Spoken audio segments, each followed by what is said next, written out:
Start करें जी।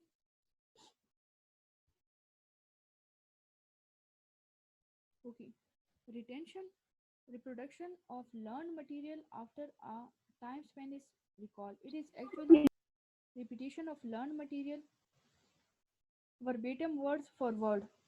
Recitation, for example, one may recall a poem by reciting it even if he doesn't remember the circumstances under which he had learned. Recall करना, याद करना। Retention को अगर हम देखें ना, रिटेंशन क्या है? पावर या एबिलिटी है that help us to keep और टू होल्ड समथिंग, या that help us to hold a memory. तो ये हमारा रिटेंशन है। यहाँ पे अगर हम कहें ना, एग्जाम्पल इज पोएम की। अब आपको अपनी नर्सरी प्रेप्स के जो है पोएम्स हैं अभी तक याद होंगे। जो ज़्यादा हमारा फेमस था वो ट्विंकल ट्विंकल था, या बाबा ब्लैक शीप था, जो राइम्स हमारे थे। अब हमें नहीं पता कि उस टाइम वो किस सरकमस्टांसिस में हमने पढ़ी या हमने समझी, और किस तरह हमने समझी। या रिसाइटेशन अगर मैं कुरान मजीद के साथ रिलेट करूँ ना, तो हमारे 6-7 तक जो थे, हम बहुत बड़ी बड़ी जो है सूरतों को जल्दी जल्दी याद कर लेते थे। याद है आप लोगों को? Yes ma'am. अब वही सूरतें हैं, मैं कहूँ कि जी वही हमारे पास क्लास होती थी ना, 10-15 मिनट्स मैडम ने वो जो है तिलावत कर दी, फिर कहा कि आप लोगों के पास 25-30 मिनट से इसको याद करें। वो हम बड़ी बड़ी सूरतें जो होती थी, या मेरे लिए सबसे मुश्किल जो सूरह कारिया थी, वाला वो तो याद ही नहीं होती थी।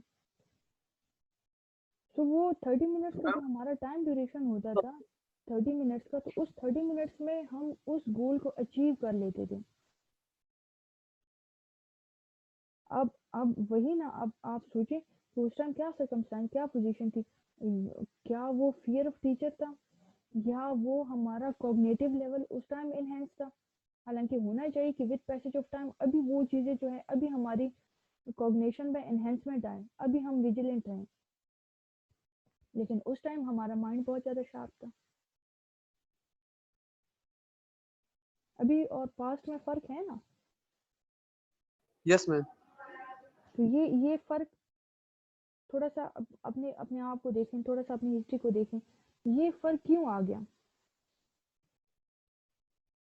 मैम इसकी एग्जांपल तो ऐसे भी दे सकते हैं ना कि फॉर एग्जांपल अभी हम किसी छोटे बच्चे को कहते हैं कि तुम फॉर एग्जांपल ये क्वेश्चन याद करो, 4 लाइनों का सवाल था, तो वो कहता है ये बहुत बड़ा है। हाँ, ये हमसे कहते हैं छोटा सवाल है तो ये याद नहीं कर सकते हो, कहता नहीं आपके टाइम पे छोटा होगा ना, अब तो ये बड़ा है ना हमारे टाइम।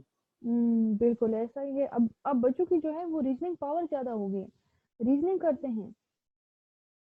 मेरे तो आप लोगों से ज़्यादा एज है, आप तो मुझसे बहुत ज़्यादा छोटे हैं, लेकिन जब मैं अपने एरिया की बात करती हूँ, हमारे मुंह में ज़बान नहीं होती थी, हम किसी को जी रिस्पॉन्ड बैक करें इन अ नेगेटिव वे और इन अ बैड टोन, नहीं कर सकते थे। अपनी मदर्स को तो छोड़ के ना, अपनी मदर्स के साथ हम वो नहीं कर सकते थे।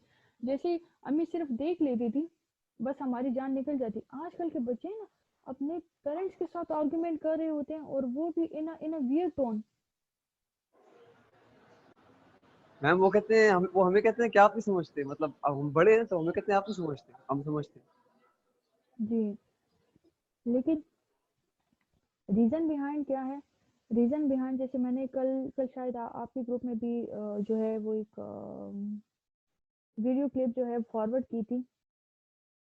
Yes ma'am. Yes ma'am. वो क्या क्या वो शो कर रहा है, क्या मैसेज था उसमें?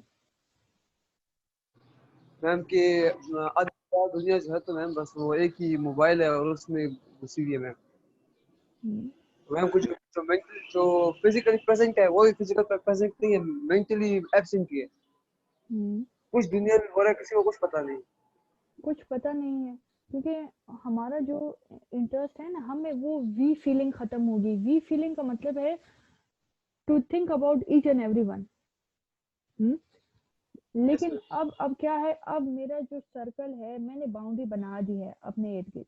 आई, माई, मी, माई सेल्फ। मेरा घर, मेरी फैमिली, मेरी खुशी, मेरे भाई बहन, मेरे हस्बैंड, ये सारा मेरा अब ये है। अब इसमें भी मैंने जो क्राइटेरियाज रखे, इस सबसे ज्यादा फर्स्ट जो मेरी प्रायोरिटी, फर्स्ट मेरा प्रेफरेंस है, वो मैं खुद हूँ। जैसे आपके फैमिली मेंबर्स या आपके कजन आप बोले यार खुद को टाइम दो, तुम हो तो सब कुछ है, खुद को यस मैम। टाइम दो, तुम हो तो सब कुछ है। ये नो डाउट कि इनका पॉजिटिव है, लेकिन अगर हम देखें ना, अगर सब है तो मैं हूं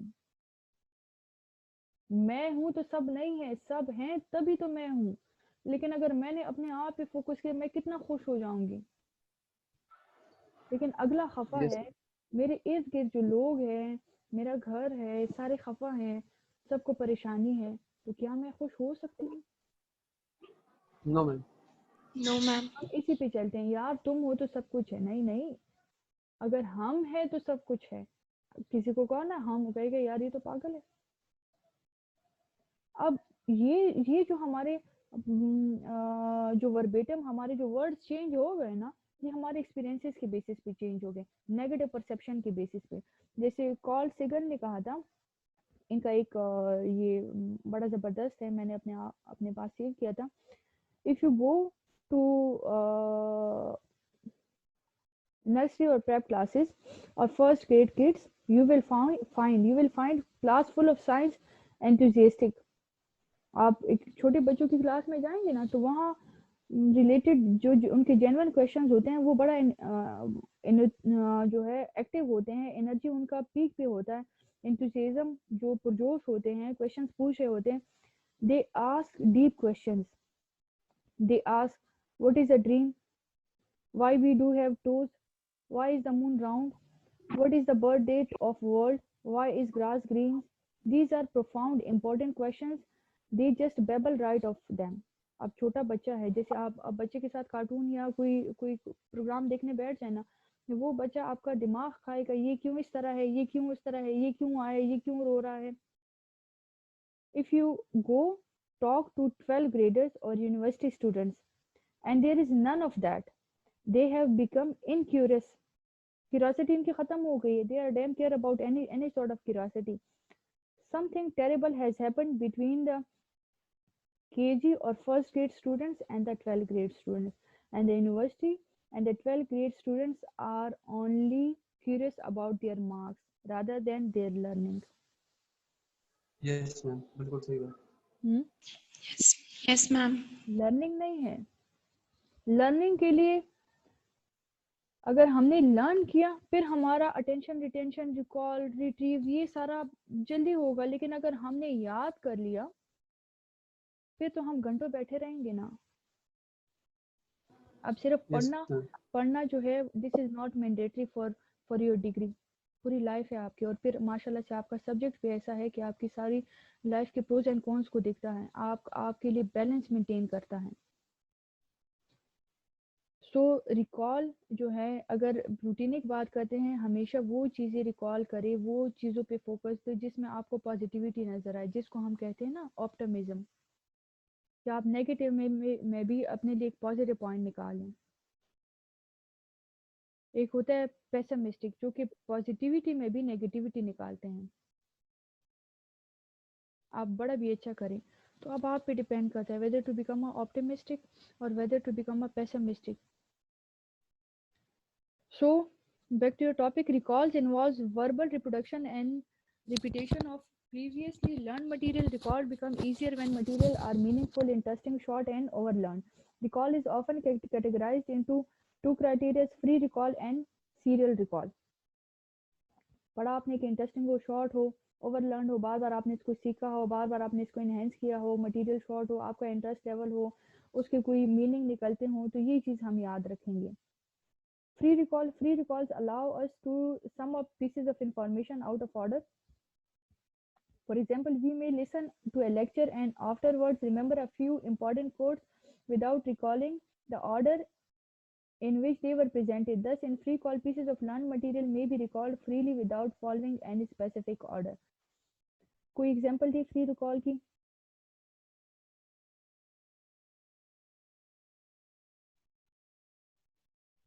फ्री रिकॉल जैसे मैं कहूँ ना, जैसे आप रोजाना, मैं आपसे पूछती हूँ लास्ट लेक्चर में हमने क्या पढ़ा, तो ये आपका फ्री रिकॉल नहीं हुआ। कोई कोई इसके लिए प्रॉपर ऑर्गेनाइज्ड सेटअप नहीं है, कोई प्रॉपर ऑर्गेनाइज्ड वे नहीं है।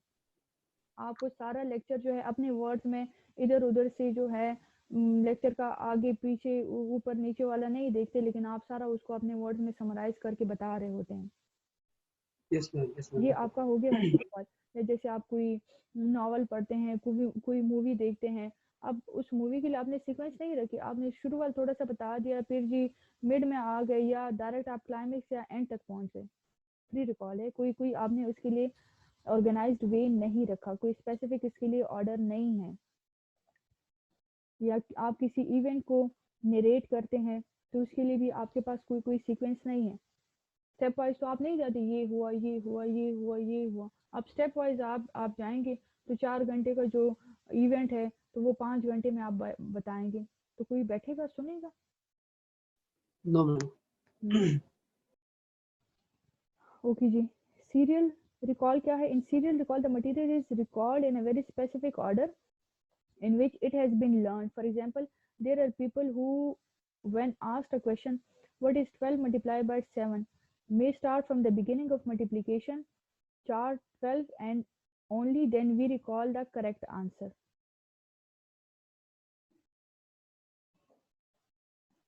12 multiplied by 7, just for example, तो हम डायरेक्ट करेंगे ना, 12 multiplied by 7, 7 2 14, 7 1 7 8, तो हम क्या 84। अब ये 84 जो है ये ऑर्गेनाइज्ड स्पेसिफिक वे में मैंने किया ना। Yes, ma'am. जैसे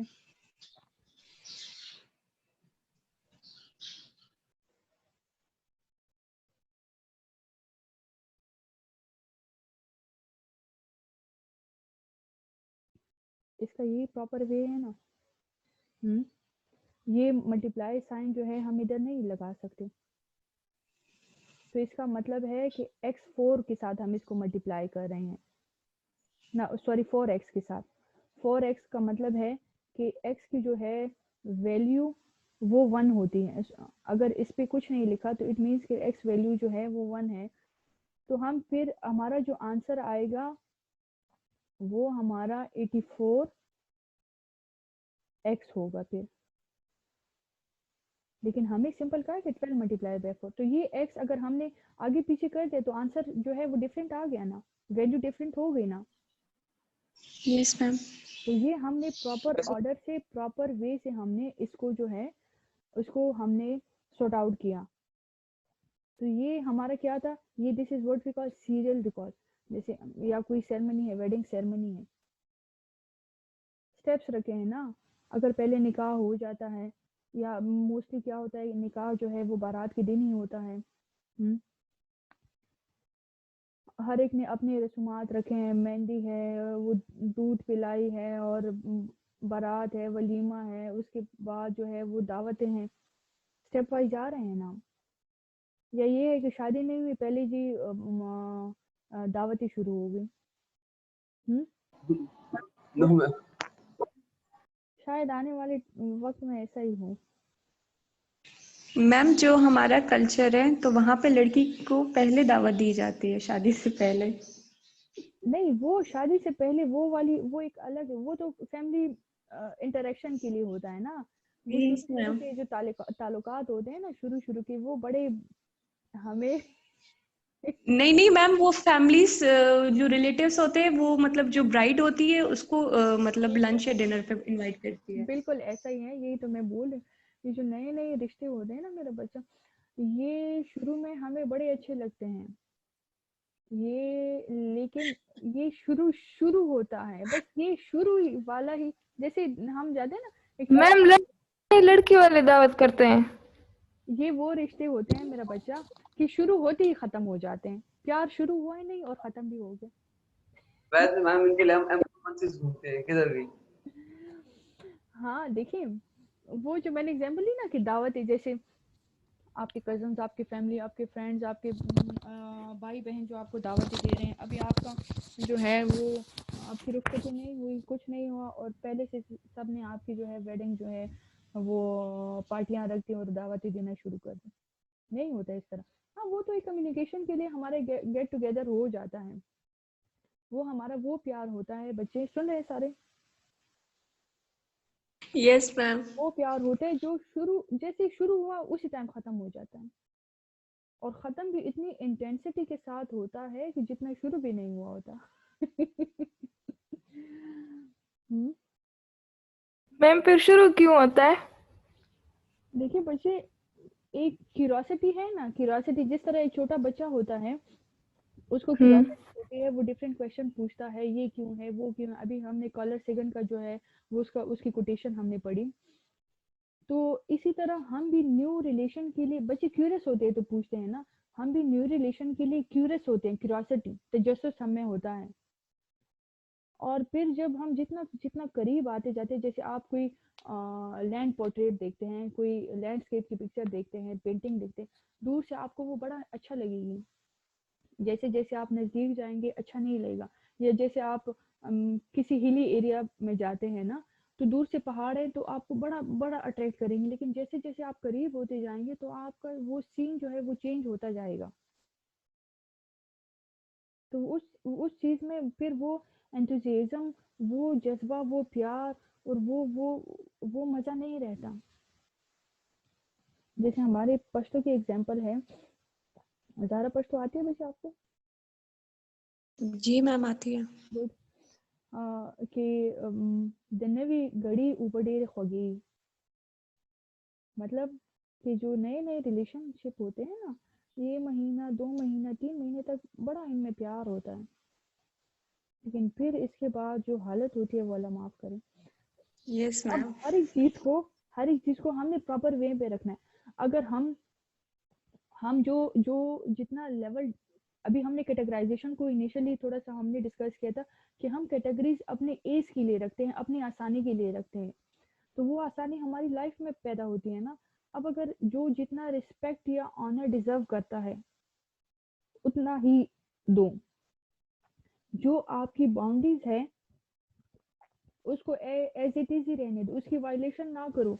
किसी को इतना फ्री स्पेस ना दो कि वो आपकी पर्सनल लाइफ में इंटरफेयर करे। वो आपकी जो बनाई हुई दीवारें हैं, जो बनाई हुई आपकी बाउंड्रीज है, जो बनाई हुई आपके सेफ्टी रूल्स है, उसको उसको जो है वायलेट करे।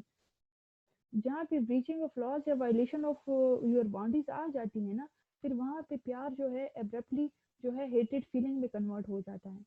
गलती हम खुद ही करते हैं। अब लेट सपोज शादी है, तो सबके लिए एक एक दो दो जोड़े जो है वो दुल्हन लेके जाती है, कोशिश करती है कि अच्छी क्वालिटी का हो, अच्छा हो। लेकिन अब अगर ये है कि एक के लिए अच्छा, एक के लिए बुरा, एक के लिए मीडियोकर, ये चीजें बड़ा फिर वो चीज इफेक्ट करती है। और जितनी जितनी हमारी हैसियत होती है उसी के अकॉर्डिंग करना चाहिए। लेट सपोज मेरी 500 की हैसियत है और मैं हर एक के लिए 5-5 हज़ार का लूँ, तो नेक्स्ट टाइम उनके माइंड में फिर यही होगा ना कि ये अगर इस बार गिफ्ट आएगा, बड़ी आएगी, कुछ होगा, वो फिर हाई फाई होगा। वो एक्सपेक्टेशन मैंने ही इनकी बनाई है, इनका माइंड सेटअप मैंने ही किया है।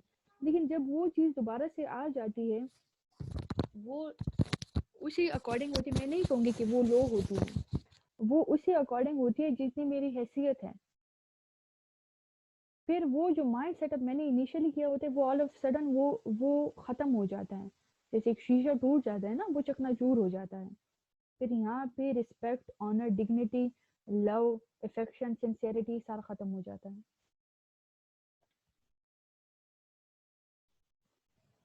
ओके शमीला बच्ची, यस मैम। कोशिश यस मैम। कोशिश उस चीज पे आप शुक्र करें। मैं नहीं कहूँगी कि जो प्राउड बने, प्राउड नहीं। प्राइडनेस जो है वो this is only for Allah Almighty, वो सिर्फ अल्लाह अल्लाह सुबहाना ताला के लिए। मैं कहती हूँ आप ग्रेटिट्यूड शो करें। आप ग्रेटिट्यूड का मतलब है to thankful to Allah on whatever you have. आप जैसे हैं ना, अपने आप को उसी तरह प्रेजेंट करें, मैं इस तरह हूँ and I am okay and fine with that. जिस तरह आप खुद को प्रेजेंट करेंगी ना, अगला आपके लिए उसी अकॉर्डिंग जो है माइंड सेट रखेगा। लेकिन मैं हूँ जीरो और अपने आप को जीरो से जो है वो 100 में जो है वो फीड किया, फिक्स किया अपने आप को, जब रियलिटी जो है, रियलिटी तो चुपती नहीं है ना, सच तो एक ना एक दिन सामने आता है।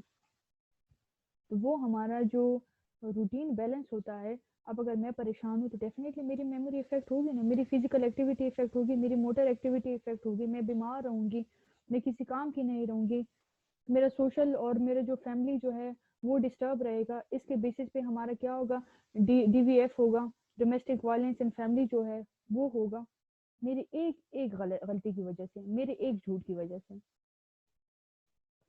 क्लियर? ओके जी, back to your topic. Ebengus used recall method for studying, remembering, and uh, forgetting. He was of the view that retention can be tested either by method of immediate recall, जैसे आप कुछ याद करते हैं ना, जैसे मैंने टीचर की एग्जांपल ली कि उन्होंने कहा कि जी अब 15-20 मिनट से 25 मिनट से आपके पास है, वो सूर्य याद करें। तो सूरत याद करना क्या था, वो इमीडिएट मैंने याद कर लिया, डायरेक्ट टीचर ने सुन लिया। This is what you call immediate recall. Delay recall, when recall is made immediate after learning, it is called immediate recall, whereas when recall is made after an interval of time is called delayed recall. जैसे आज हमें कहा कि याद करो, आज नहीं सुना, कल परसों सुन रही है, तो कल परसों सुनने में क्या, मैं फिर कौन सा प्रोसेस यूज करूंगी, मैं फिर प्रोसेस यूज करूंगी सीरियल रिकॉल का। अब सूरत तो इस तरह मैं नहीं कर सकती कि एक आयत इधर से पकड़ी एक उधर से पकड़ी, मैं फिर सीरियल रिकॉल पे जाऊंगी, फिर से दोबारा से उसको याद करने की, रिट्रीव करने की कोशिश करूंगी, देन मैं इसको जो है वो प्रेजेंट कर पाऊंगी या रिसाइट कर पाऊंगी। क्लियर? मैम मैंने इसमें मैम एक चीज नोट किया ना मैम कि मतलब मैंने एक छोटा सा एक्सपेरिमेंट बच्चे पे कंडक्ट किया था कि मैंने उसको मैम एक दिन ये कहा था कि तुम मतलब मुझे फॉर एग्जांपल एक क्वेश्चन याद करके अभी दो, तो उसने मैम मुझे 5 मिनट दे दिया। वही क्वेश्चन मैंने उसको अगले दिन का मतलब नेक्स्ट क्वेश्चन मैंने उसको कहा कि तुम याद करो, उसने याद कर लिया, और फिर मैंने उससे मैम जो क्वेश्चन था मैंने 2 घंटे बाद दिया, तो मैम वो फिर उसको याद नहीं था। याद नहीं था, क्यों याद नहीं था, वो उसका जो था रोट मेमोराइजेशन था, वो उसका सेंसरी मेमोरी से मटेरियल होते हुए, इंफॉर्मेशन होते हुए शॉर्ट टर्म मेमोरी में पहुंचा। शॉर्ट टर्म मेमोरी में क्या हुआ कि उसकी जो स्टोरेज है, लेट सपोज स्टोरेज उसकी 30 मिनट्स, 18 मिनट्स या 30 मिनट्स या 15 मिनट्स, इतना उसका टाइम ड्यूरेशन। अब उसने जब याद कर लिया, आपको बता दिया कि सर या भाई मैंने याद कर लिया, और आपने एब्रप्टली जो है वो डायरेक्टली उसे सुन लिया, तो ये क्या थी, वो रोट मेमोराइजेशन थी, जो कि सेंसरी मेमोरी से शॉर्ट टर्म मेमोरी में आ गई, और शॉर्ट टर्म मेमोरी के बेसिस पे आपने डायरेक्टली इमीडिएट रिकॉल इससे करवाया, बोलो क्या पढ़ा है। बस यस यहाँ मैम। तक उसका जो क्राइटेरिया है रोट मेमोराइजेशन, हमारी जैसे स्टूडेंट्स होते हैं ना, rote memorisation just examination hall तक है, पेपर लिख दिया, बाकी सब फिर भूल गए क्या पढ़ा था पिछले सेमेस्टर में, क्या पढ़ा था। मैं ये नहीं कहती कि आप सीरियल रिकॉल करें, लेकिन थोड़ा सा तो आइडिया दे ना कि फलाने फलाने का नाम है, तो फलाने फलाने ने क्या कंट्रीब्यूशन किया। यस तो मैम। डिले रिकॉल हमारा तब होता है, रिकॉल हमारा तब एक्टिव होता है, तब एक्यूरेट होता है, जब हम फिजिकली एंड मेंटली उस सिनेरियो में प्रेजेंट होते हैं, जब हमारा इंटरेस्ट लेवल होता है, या फिर जो हमने याद किया, जब हम रिपीटेशन करते हैं, री लर्निंग करते हैं, तो री लर्निंग हमारी जो मेमोरी है उसको जो है वो स्ट्रॉन्ग बनाता है। तो वहां पे री लर्निंग नहीं हुई, दोबारा से घर गया, एक दिन 2 दिन बाद उसने वो नोट्स वो लेक्चर खोले ही नहीं। जैसे अभी वीक में अगर हमारी एक क्लास होती है और मैं आपको लेक्चर डिलीवर करके दूं, आप उस टाइम जो है रिस्पांस आपका बड़ा जबरदस्त होता है, वाह वाह होता है, फिर एक हफ्ते बाद हमारी क्लास होगी, आपने वो नोट्स ओपन ही नहीं किया, वो बस्ता देखा ही नहीं है, फिर मैं आपसे पूछूं यार फलानी चीज कैसी थी, आपको नहीं आ रहा होगा। जैसे अभी मैंने कहा हमायम से कि ये फादर ऑफ साइकोलॉजी कौन थे, फिर मैंने हमायम को कहा ज़ाहरा हमायम आप तो जी क्लास में काफ़ी बार ये बता चुके हैं। Yes ma'am. यस तो मैम। डिले शॉर्ट्स रिकॉल जो है वो आपकी री लर्निंग अगर होगी तभी डिले रिकॉल आपकी स्ट्रॉन्ग होगी। Yes ma'am. It may be Yes, noted ma'am. that failure to recall doesn't necessarily mean that there has been no retention. Retention आपकी holding capacity है to keep any information or to keep any sort of memory with yourself. Fail to recall, okay. Fail to recall despite retention is known as recall amnesia. Fail to recall despite retention, आपने उस चीज को hold ही नहीं किया, आपने वो चीज जो है ग्रैब भी नहीं की, तो जो चीज़ आपने ग्रैब नहीं की तो उसको कैसे हम रिकॉल करेंगे? एमनीशिया क्या है? एमनीशिया इज भूलने की बीमारी। Clear? Sometimes the emotional Sometimes the emotional disturbances like fear, anxiety, and sudden shock one fails to recall. Emotional disturbance है, like fear है, anxiety है, आप frightened हो गए, खौफजदा हो गए, anxious हो गए, वरीनेस आ गई, all of a sudden आपको कोई jerk लगा है, कोई shock लगा है. Shock is सदमा, okay? Jerk is झटका. वो झटका और सदमा में फर्क है. जर्क झटका इज जैसे आप गाड़ी में बैठे हैं ना, तो सीट बेल्ट आप बांधते हैं ना? नहीं बांधते, सॉरी, नहीं बांधते, ये तो मैं गलत हो गई. हम सीट बेल्ट बांधते नहीं हैं मैम। बांधते.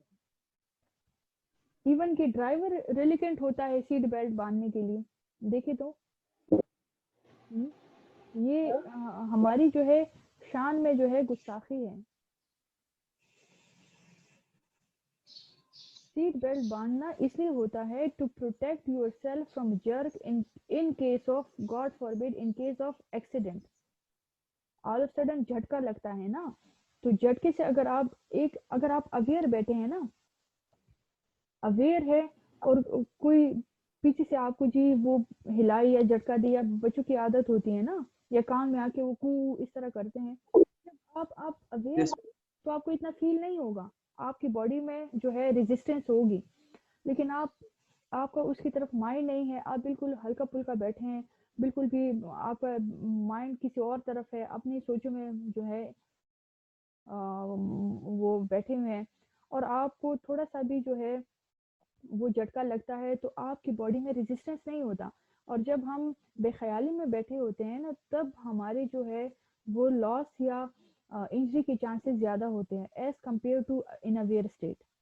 तो ये सीट बेल्ट जब हम बांधते हैं to protect yourself from jerk, अगर एक्सीडेंट है तो झटका ना लगे ज़्यादा, आप उस चीज़ को जो है वो कवर करे, आपकी बॉडी जो है रेजिस्टेंस शो करे. और शॉक जो है सदमा लगना,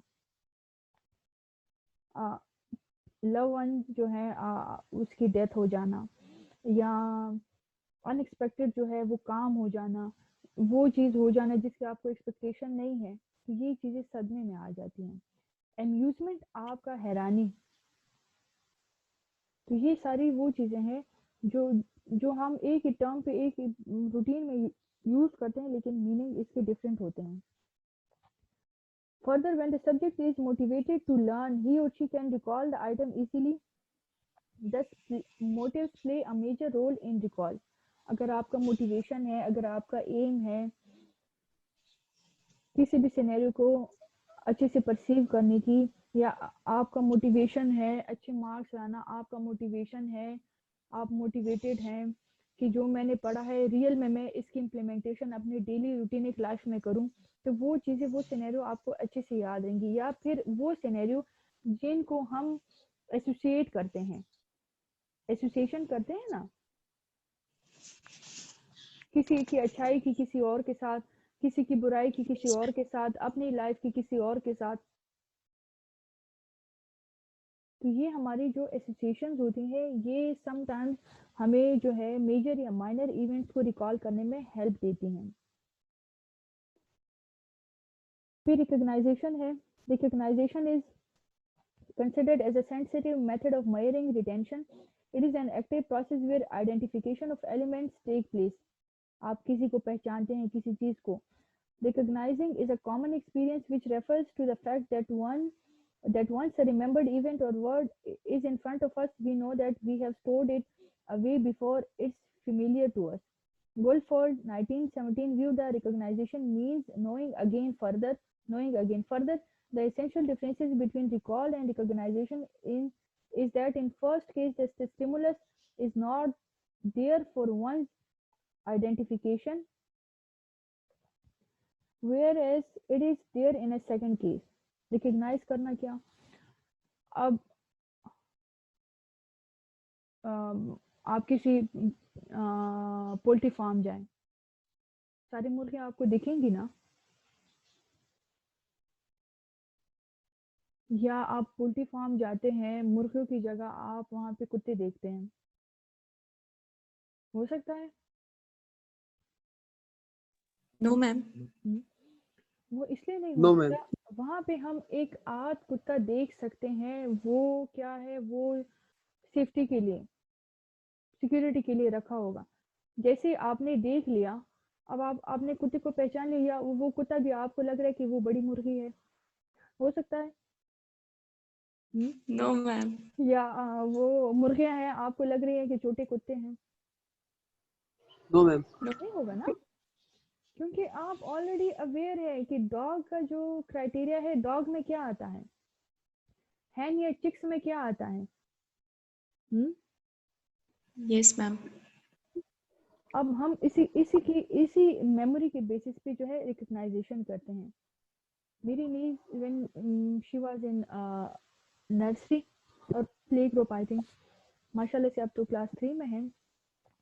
सो जब बहुत छोटी थी तो पेशावर जब आई, मेरी पुप्पो ने पूछा कि स्कूल जाती वो थी, और वो तो बड़ा एक्साइटेड थी उस टाइम। उसकी बड़ी आदत थी, बैग्स अपने साथ लेके घूमती थी, शॉपर लेके घूमती थी, मज़ा उसको आता था। तो फिर मेरी पुप्पो को कहती है कि मेरी पुप्पो का नाम लिया, कहती है कि मेरे साथ क्लास में जो है वो छोटे छोटे मर्द हैं, बड़े बड़े सड़ी हुए। अब ये बच्चे की आइडेंटिफिकेशन थी, उसने अपने लिए चीज़ों को आइडेंटिफाई करने का क्राइटेरिया रखा था, जिस तरह हम रखते हैं आइडेंटिफिकेशन, कोई ना कोई पॉइंट, कोई ना कोई क्लू, आपका कोई जान पहचान का है, वो आपको हजारों की भीड़ में भी आप उसको पहचान लेंगे, उसकी बातों से, उसके चलने से, उसके गेटअप से, उसके उठने बैठने से। क्यों? क्योंकि वो इंफॉर्मेशन वो परमानेंटली आपके माइंड में जो है वो फीड हो गई है। अब अगर एक बड़ा बड़ा बच्चा कहे, या वो क्लास 4th 5th का बच्चा कहे कि मेरी क्लास में छोटे छोटे मर्द हैं या छोटी छोटी औरतें हैं, फिर हमें थोड़ा सा वो वियर्ड लगेगा, फिर हम समझाएंगे। लेकिन जब हम बच्चे की बात करते हैं, बच्चे ने क्या किया, बच्चे ने क्लासिकल कंडीशनिंग को इम्प्लीमेंट किया, एसोसिएशन बना दी, चीज को, इवेंट को रिकॉल करने की। इस तरह हम भी एसोसिएशन बनाते हैं आइडेंटिफिकेशन के लिए, रिकग्नाइजेशन के लिए। Clear? Yes ma'am. Thus, recognition is the identification of learned material object from a combined list of learned and unlearned material. The correct identification will provide the raw retention score. The percent of recognizing can be derived by using certain formulas. हर एक चीज के लिए different formulas है, जैसे मैंने रोशा का वो discuss किया आपके साथ कि रोशा के लिए असेसमेंट के लिए भी उसकी असेसमेंट बुक्स हैं। परसेंटेज ऑफ रिकॉग्नाइजेशन क्या है? R minus W divided by K minus 1 multiplied by 100 by N. So where R is the total number of correctly recognized. अगर हम मैं जी कोई एक्सपेरिमेंट आप पे कंडक्ट करना चाहूँ, डिफरेंट एक लिस्ट ऑफ वर्ड्स दूँ जिसमें कोई से भी वर्ड्स हो सकते हैं, सेंटेंसेस हो सकते हैं, एक ज़हरा एंड शमीला का ग्रुप बनाऊँ, एक हमायम और अनस का ग्रुप बनाऊँ, फिर मैं इनसे पूछूं जो आपने रिस्पॉन्स दिए होते हैं ना, तो उस रिस्पॉन्स को मैं रिजल्ट कैसे फाइंड आउट करूंगी, एक प्रॉपर स्ट्रेटेजी के बेसिस पे। जैसे क्वाड्रेटिक इक्वेशंस के आपको क्वेश्चंस याद है? Yes ma'am. a plus minus B under root, ये वाली वो चीजें याद है? 4 is divided by 2 under हाँ, the root. तो ये क्वाड्रेटिक इक्वेशन के बेसिस हमने हमें कहा ना कि क्वाड्रेटिक इक्वेशन फाइंड करें, तो क्वाड्रेटिक इक्वेशन का फॉर्मूला लेंगे। क्लियर? यहाँ पे हम मेमोरी है, तो ये हम फिर मेमोरी का फॉर्मूला ही तो यूज करेंगे ना। Where are is the total number of items correctly recognise, जो आइटम्स आपने करेक्टली रिकॉग्नाइज किए। W is total number of items incorrectly recognized. W represents wrong. R represents for right. K is equal to total number of alternatives given for recognizing old plus new. जब वो question में sorry अगर आपको brackets में या साथ में आपको जो है मल्टीपल चॉइसेस दिए हैं, केस में से शायद एक हो सकता है, और n जो है natural number of items originally presented for learning. For example Let the learner recognize 4 out of 10 items with 10 alternatives. Alternative जो इसके साथ रिजेम्बलेंस में एक जो चीज़ें वो याद रख रहा है या रख रही हैं. The percentage of recognisation is 4 - 10 होगा. 4 - 10 हो 4 - 6 होगा.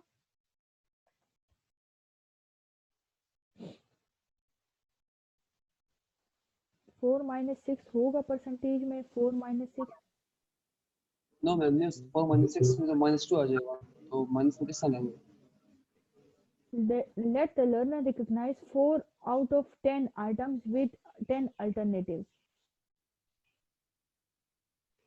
4 आइटम्स उसने याद किए हैं ना, तो 10 आइटम्स में से 4 आइटम्स जब हो गए तो 6 आइटम्स बच गए ना. Yes ma'am. Yes divided by 20. 20 - 1. x जो है, x हमारा जो नेचुरल नंबर होता है या x हमारी कोई वैलेंस या वैल्यू होती है. 100 जो है हमारा परसेंट होता है, डिवाइडेड बाय 10 इक्वल टू 36.8 हमारा परसेंट है. तो अगर ये 36.8 इन्होंने रखा है मीडियोकर का, तो हम साथ लिखेंगे मीडियोकर. या जिस तरह एक टेस्ट है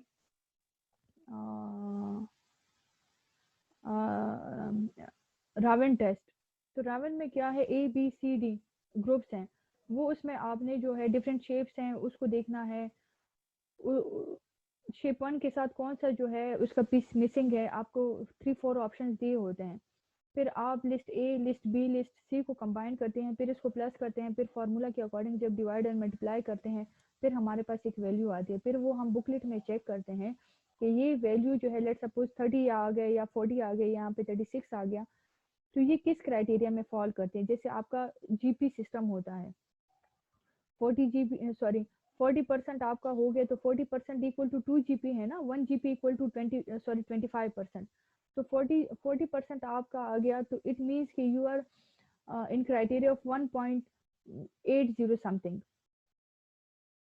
तो इसी तरह हमारी मेमोरी होती है कि जो रिसर्चर्स हैं, जो स्कॉलर्स हैं, उन्होंने साथ इसके एवरेजेस लिखे होते हैं. फलाने नंबर पे इतनी मेमोरी है, फलाने नंबर पे वो मीडियोकर है, फलाने नंबर पे वो एवरेज है, फलाने नंबर पे वो पुअर है, वो गुड इंटेलिजेंस है, बेटर इंटेलिजेंस है, एक्सीलेंट है, वेल डन है, जीनियस है. क्लियर. तो इस तरह इनकी जो है वो डिवीजन या मल्टीप्लिकेशन होती है. Clear. Yes yes ma'am. Recognition is easier than recall because in recognizing the object present in a mixed form with a certain new elements, the sensitiveness is greater case of recognition, which is sometimes influenced by the subject's attitude, prejudice, values, and other inner motives. Seelman, 1940, conducted an experiment on role of motivation in recognizing and observed that pleasant experiences are better remembered than unpleasant experiences. Further, it has been reported from the studies that with the increase of similarity between original learning material to that of a new material, recognition becomes difficult. While studying the process of recognition, usually 2 kinds of errors are noticed. For example, failure to recognize the familiar items, false recognition of new and unfamiliar items. Okay, we have 1 minute left, तो मैं इसको थोड़ा सा summarise करती हूँ जल्दी से. हम हमेशा पढ़ते हैं कि जैसे अभी मैंने कहा कि हमेशा पॉजिटिव चीज़ें जो होती है उस पर फोकस करें. पॉजिटिविटी ज़्यादा हमें अच्छे से याद रहती है rather than negativity. Am I right? Yes ma'am. Negativity हमें ज़्यादा अच्छे से याद रहती है rather than positivity, as per human nature.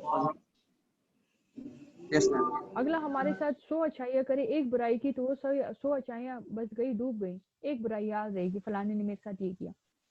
जी मैम. तो हम क्या है, फिर हम पेसिमिस्टिक बनते हैं, अच्छी चीज में भी बुराई निकाल रहे हैं. ऑप्टिमिस्टिक क्या है, बुरी चीज में भी आप अच्छाई निकाल रहे हैं. तो यहाँ पे हम रिकग्नाइजेशन की बात जब हम कर रहे हैं, तो रिकग्नाइजेशन क्या है, इसमें हर्डल जो है, बैरियर्स क्या है, failure to recognise the familiar items. अब फेमिलियर आइटम्स क्या है, जैसे आप